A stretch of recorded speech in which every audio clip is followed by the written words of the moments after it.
भारत दौऱ्यावर आलेल्या कॅनडाच्या परराष्ट्र मंत्री अनिता आनंद यांनी पंतप्रधान नरेंद्र मोदी यांची घेतली भेट. एस जयशंकर यांच्यासोबत द्विपक्षीय चर्चा. भारत कॅनडा संबंधांना नव्यानं प्रस्थापित करण्यासाठी दोन्ही देशांच्या संयुक्त निवेदनात भर. सकारात्मक सुरुवात करण्यासाठी दोन्ही देश उत्सुक. एस जयशंकर.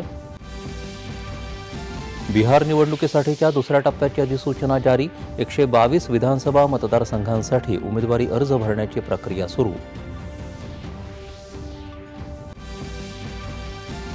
बिहार विधानसभा निवडणुकीसाठी रालोआचं जागा वाटप जाहीर झाल्यानंतर भाजपाची पहिली उमेदवार यादी आज जाहीर होण्याची शक्यता.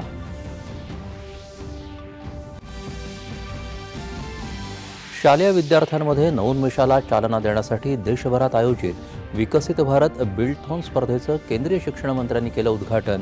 25 लाखांहून अधिक विद्यार्थी आणि शिक्षक सहभागी. राज्यभरातून महायुतीबद्दल सकारात्मक वातावरण असून स्थानिक स्वराज्य संस्थांच्या निवडणुकीत महायुतीला यश मिळेल. अमरावतीत पक्षाच्या आढावा बैठकीनंतर मुख्यमंत्र्यांनी व्यक्त केला विश्वास. शासन, प्रशासन आणि उद्योजक यांच्या समन्वयातूनच महाराष्ट्र पुन्हा एकदा उद्योग आणि निर्यातीत प्रथम क्रमांकावर. निर्यात पुरस्कारांचं वितरण करताना उद्योगमंत्र्यांचे उद्गार. गाझा शांतता कराराअंतर्गत 20 इस्रायली पोलिसांची हमासने केली सुटका. इजिप्तमधल्या शांततेसंदर्भातल्या शिखर परिषदेला महत्त्वाचे जागतिक नेते उपस्थित.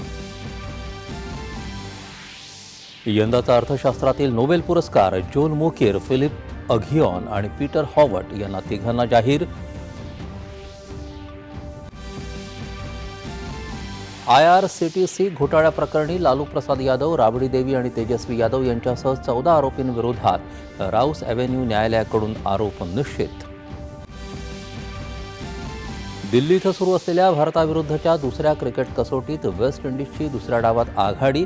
कॅम्पेबल आणि शे होप यांची शानदार शतके खेळी.